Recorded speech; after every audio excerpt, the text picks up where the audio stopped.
Mes amis taureaux, bonjour et bienvenue sur la chaîne Tarot à merveille. Pour votre tirage général, ceux qui me découvrent, soyez les bienvenus. En 10 ans, j'ai vu des milliers de messages, des messages forts, des messages étranges, des messages qui m'ont laissé silencieux pendant de longues minutes, le temps de comprendre ce que je venais de percevoir. Mais ce qui se présente aujourd'hui ne ressemble à rien de ce que j'ai rencontré. Pas par son intensité, par sa précision, et surtout par la manière dont il relie des éléments de votre vie que vous avez toujours cru séparés. Des fils que vous pensiez éparpillés au hasard et qui, vus depuis l'angle que cette lecture offre, forment un motif d'une cohérence stupéfiante. Imaginez une pelote de laine emmêlée, le genre de pelote que vous trouvez au fond d'un tiroir, et dont les fils sont tellement enchevêtrés que vous hésitez entre la démêler et la jeter. Votre vie, ces dernières années, ressemble à cette pelote. Des fils partout, des nœuds impossibles, des directions contradictoires. Et chaque fois que vous tiriez sur un fil pour essayer de comprendre, un autre se resserrait ailleurs. La frustration de ne pas pouvoir démêler les choses vous a épuisé au point que vous avez commencé à croire que le chaos était votre état naturel, que les choses ne se connecteraient jamais, que la clarté était un luxe réservé à d'autres. Aujourd'hui, je vais tirer sur un fil, un seul, le bon. Et quand je le ferai, vous allez voir les nœuds se défaire les uns après les autres dans un ordre qui vous laissera sans voix. Premier nœud, la situation bloquée. Il y a dans votre vie une situation qui stagne depuis si longtemps que vous avez cessé de la considérer comme un problème. Elle est devenue un meuble, un élément fixe de votre paysage intérieur que vous contournez machinalement chaque jour sans plus le questionner. Cette situation concerne un domaine précis de votre existence. Vous savez lequel. Vous y avez pensé en entendant le mot bloqué. Votre esprit s'y est rendu immédiatement, comme un doigt qui appuie instinctivement sur un bleu. Ce blocage n'est pas ce que vous croyez. Vous pensez qu'il est causé par des circonstances extérieures, par le manque de moyens, par le mauvais timing, par l'attitude des autres, par une malchance persistante qui semble vous cibler personnellement, et ces facteurs sont réels, ils existent, mais ils ne sont pas la cause du blocage, ils en sont les symptômes. La cause est ailleurs, plus profonde, plus ancienne, et c'est en tirant sur ce premier nœud que nous allons la trouver. La cause, la vraie, est une croyance que vous portez sur vous-même, une croyance si ancienne, si intégrée dans votre fonctionnement, que vous ne l'apercevez plus comme une croyance, vous l'apercevez comme un fait, comme une loi naturelle, comme quelque chose d'aussi évident et indiscutable que la gravité. Et cette croyance dit, dans sa version la plus nue, « Je ne suis pas le genre de personne à qui ces choses arrivent. » Ces choses. La réussite durable, l'abondance sans lutte, le bonheur sans contrepartie, la reconnaissance sans sacrifice. Ces choses arrivent aux autres, pas à vous. Et cette croyance, par un mécanisme que le mental ne peut pas voir parce qu'il en fait partie, crée exactement les conditions qui la confirment. Elle filtre les opportunités, elle sabote les élans, elle transforme les possibilités en impossibilités avant même qu'elles aient le temps de se manifester. En tirant sur ce nœud, en exposant cette croyance à la lumière, quelque chose commence déjà à se desserrer. Pas dans votre situation extérieure, pas encore. Dans votre rapport à cette situation, vous commencez à voir l'espace entre le fait et la croyance. Et cet espace, aussi mince soit-il, est une fissure dans le mur. Et les fissures, vous le savez maintenant, sont les endroits par où la lumière entre. Il y a quelque chose de profondément libérateur dans le fait de nommer cette croyance. Tant qu'elle restait dans l'ombre, elle agissait comme un courant souterrain qui déviait chacune de vos décisions sans que vous puissiez identifier la source de la déviation. Vous vous demandiez pourquoi vous n'arriviez pas à maintenir l'élan. Pourquoi chaque progrès était suivi d'un recul? Pourquoi les choses qui semblaient destinées à fonctionner finissait toujours par se défaire. Et la réponse était là, invisiblement, dans cette croyance non nommée qui tirait les fils depuis les coulisses. Nommer une croyance, c'est lui retirer son pouvoir d'invisibilité. C'est la faire passer du statut de loi naturelle à celui d'hypothèse discutable. Et une hypothèse discutable peut être remplacée, pas par une affirmation positive qu'on se répète devant un miroir, par une expérience, par la preuve vécue, incarnée que cette croyance ment. L'argent inattendu qui arrive sera cette preuve. La relation qui se transforme sera cette preuve. Chaque nœud qui se défait sera un démenti concret de la croyance qui vous limitait. Et les démentis accumulés finiront par peser plus lourd que la croyance elle-même. Jusqu'au jour où elle s'effondrera sous le poids des preuves contraires et où vous réaliserez qu'elle n'était jamais un fait, juste une histoire que vous aviez oublié de remettre en question. Deuxième nœud, celui que le premier libère. Quand le premier nœud se desserre, un deuxième apparaît, plus petit, plus subtil, mais directement relié au premier par le même fil. Ce deuxième nœud concerne une relation, pas nécessairement une relation amoureuse, une relation qui vous définit, qui occupe un espace disproportionné dans votre carte intérieure, une relation dont vous ne parlez pas souvent mais à laquelle vous pensez constamment. Et voici ce que le deuxième nœud révèle quand il se dessert. La dynamique de cette relation est le miroir exact de votre croyance fondamentale. Si vous croyez que vous n'êtes pas le genre de personne à qui les bonnes choses arrivent, alors cette relation reproduit cette croyance. Elle vous place dans un rôle qui confirme cette identité. Le rôle de celui qui donne sans recevoir, de celui qui attend sans être attendu, de celui qui comprend sans être compris. Ce n'est pas l'autre qui vous a assigné ce rôle. C'est vous qui l'avez endossé, automatiquement, inconsciemment, parce que ce rôle est cohérent avec votre croyance. Et la cohérence, même douloureuse, est préférée par le mental à l'incertitude du changement. Mais regardez maintenant, le deuxième nœud est desserré et avec lui, le rôle que vous jouiez dans cette relation commence à vaciller, pas à disparaître, à vaciller, comme un acteur qui, en pleine représentation, commence à douter de son texte, qui sent que les mots qu'il prononce ne sont pas les siens, que le costume qu'il porte n'est pas le bon, que la scène dans laquelle il joue n'est pas celle où il devrait être. Ce vacillement est le signe que quelque chose de fondamental est en train de bouger, pas en surface, en fondation. Troisième nœud, l'émotion enfouie. Plus profondément dans la pelote, là où les fils sont les plus serrés, se cache un nœud émotionnel. C'est le nœud le plus ancien, le plus dur.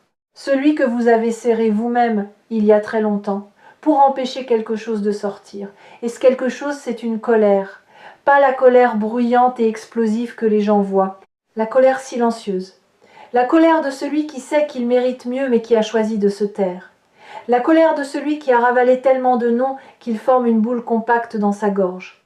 La colère de celui qui a souri quand il aurait dû crier. Vous savez exactement de quoi je parle.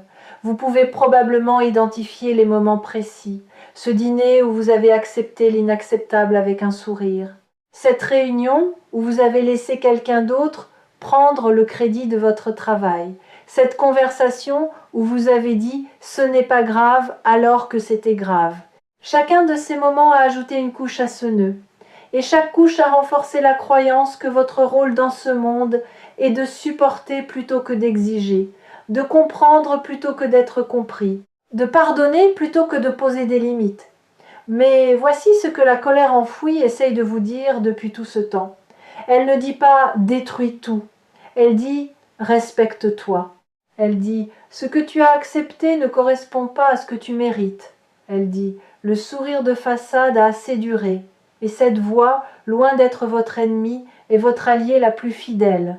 C'est la gardienne de votre dignité, et elle crie parce que vous avez ignoré ses murmures pendant trop longtemps. Cette colère n'est pas mauvaise, elle n'est pas destructrice, elle est informative. Elle vous dit exactement où se trouvent vos limites véritables. Et le fait qu'elles soient enfouies depuis si longtemps signifie que vos limites véritables n'ont jamais été exprimées. Que vous avez vécu en dessous de vos propres standards. Que vous avez accepté ce que votre être profond refusait quand ce troisième nœud se desserre, et il est en train de se desserrer en ce moment même. Cette colère ne sort pas en explosion, elle sort en clarté, en une vision soudaine et nette de ce que vous ne tolérerez plus, de ce que vous exigerez désormais, de la place que vous prendrez dans votre propre vie.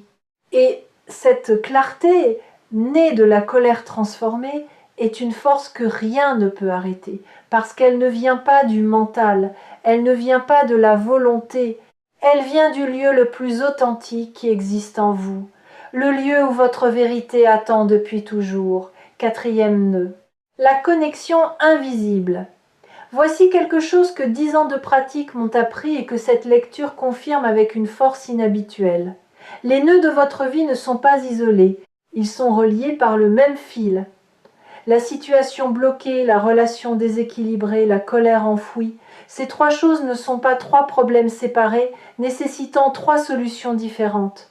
Ce sont trois manifestations d'un seul et même nœud originel, et ce nœud originel, c'est votre rapport à votre propre valeur. Quand une personne ne connaît pas sa propre valeur, tout dans sa vie se calibre en dessous.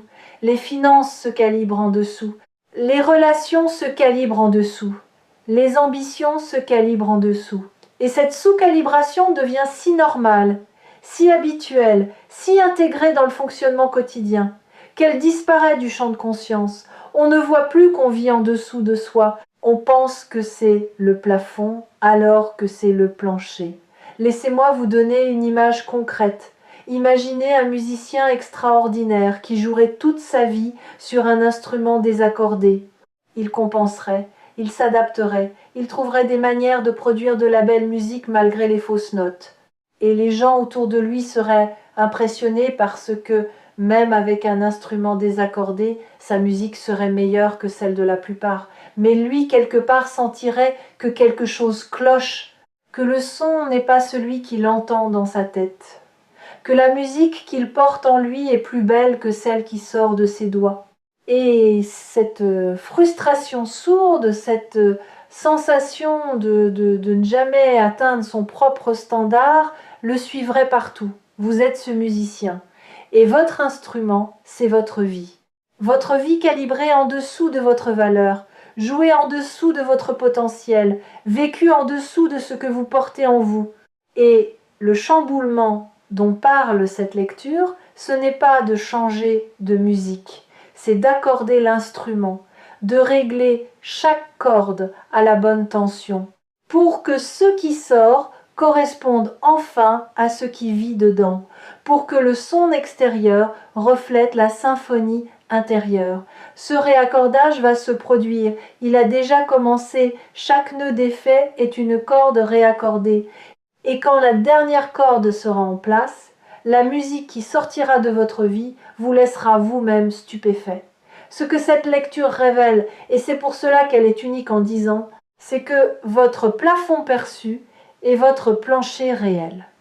Que ce que vous considérez comme votre maximum est en réalité votre minimum. Que tout ce que vous avez construit jusqu'ici, aussi impressionnant que cela puisse sembler vu de l'extérieur, a été construit avec un bras attaché dans le dos.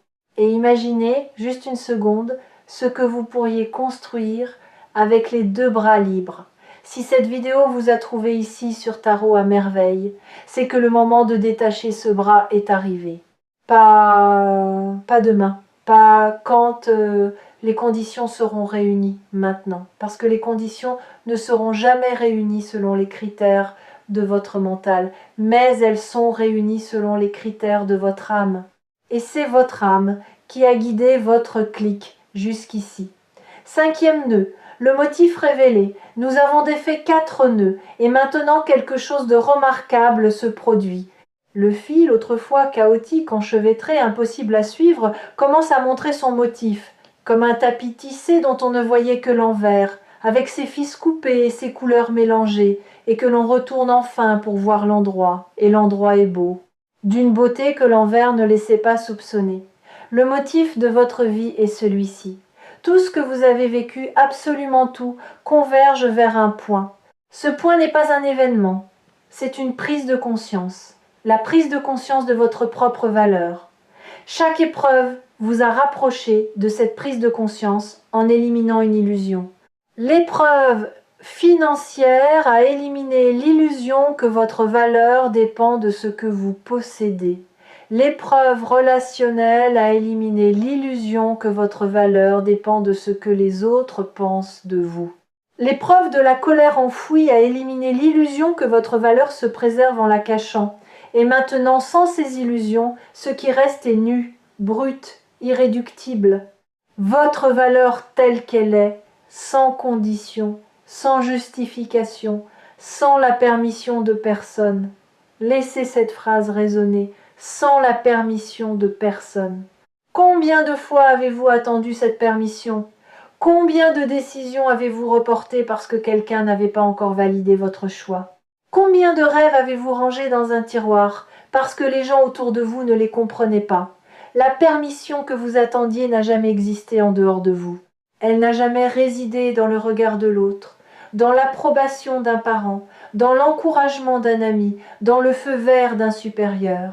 Elle a toujours été dans votre propre cœur, battant, disponible, attendant que vous la réclamiez. Réclamez-la maintenant, pas en la demandant, en la prenant, comme on prend une respiration, naturellement. Parce que c'est votre droit le plus fondamental, et c'est cette valeur nue qui va tout chambouler. Parce que une personne qui connaît sa valeur ne vit plus de la même manière. Elle ne négocie plus les miettes. Elle ne mendie plus l'attention. Elle ne s'excuse plus d'exister pleinement. Elle prend sa place, toute sa place. Et quand elle prend sa place, le monde autour se réorganise. Pas parce qu'elle force quoi que ce soit, parce que sa simple présence, ancrée dans la certitude de sa propre valeur, modifie l'équation. Les finances se réajustent parce que vous cessez de sous, évaluez ce que vous offrez. Les relations se rééquilibrent parce que vous cessez d'accepter les dynamiques qui vous diminuent. Les opportunités apparaissent parce que vous cessez de vous rendre invisible par peur de déranger. Tout bouge, pas d'un coup, comme une réaction en chaîne, domino après domino, nœud après nœud, jusqu'à ce que la pelote entière soit démêlée et que le fil, enfin libre, puisse tisser quelque chose de nouveau. Ce que cette lecture chamboule n'est pas un domaine de votre vie. C'est le fondement sur lequel tous les domaines reposent, votre perception de vous-même. Et quand le fondement bouge, tout ce qui est posé dessus bouge avec lui. Ce qui va se manifester dans les semaines à venir sera le résultat direct de ce mouvement fondamental.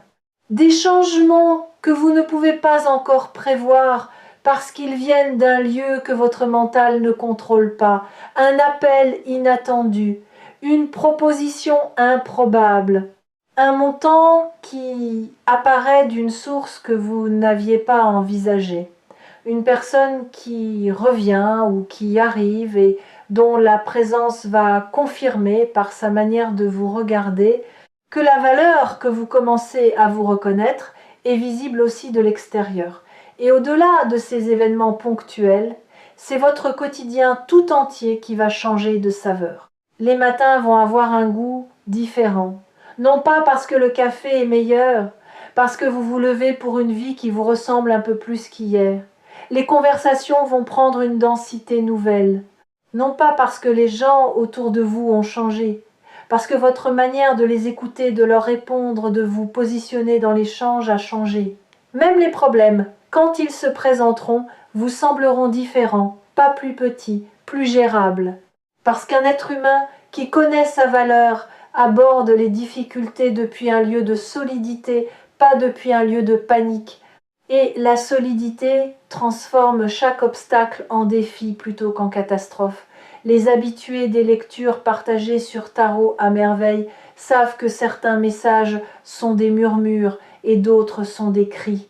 Celui-ci est un cri, pas un cri d'alarme, un cri de naissance, le cri de quelque chose qui émerge après avoir été trop longtemps contenu, et ce quelque chose, c'est vous. La version de vous qui existait sous les nœuds, sous les croyances, sous les rôles, sous les silences accumulés, la version originale, celle d'avant la pelote. Voici ce que je veux que vous fassiez.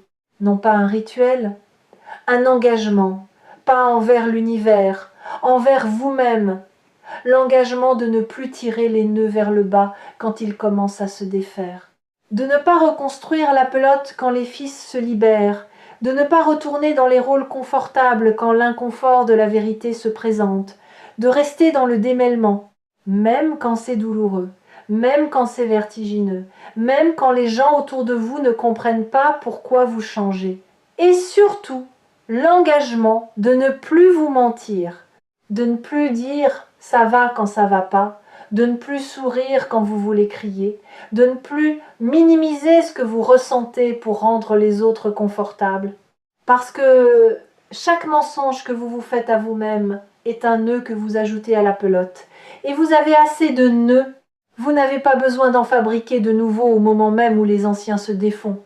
La vérité est votre fil conducteur désormais, pas la vérité philosophique ou abstraite, la vérité quotidienne, celle qui se pratique dans les petits choix, dans les conversations ordinaires, dans la manière dont vous vous tenez quand personne ne vous regarde.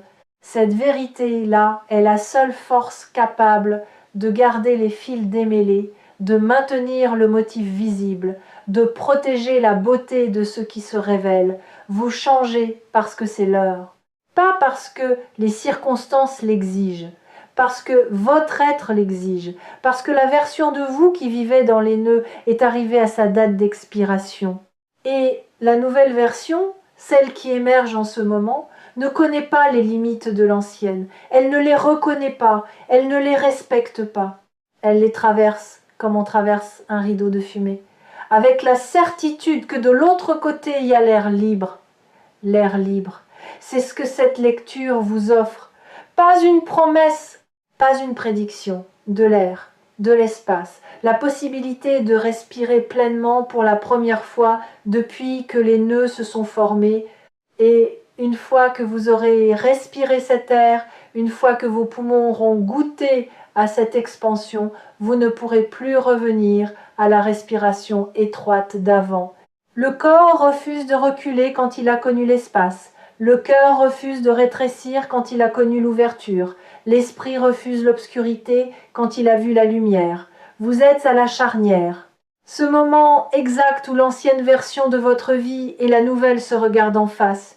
L'ancienne est familière, confortable dans son inconfort, prévisible dans ses déceptions. La nouvelle est inconnue, vertigineuse, pleine de possibilités qui vous effraient autant qu'elles vous attirent. Et le choix entre les deux n'est pas un choix intellectuel, c'est un choix qui se fait dans le ventre.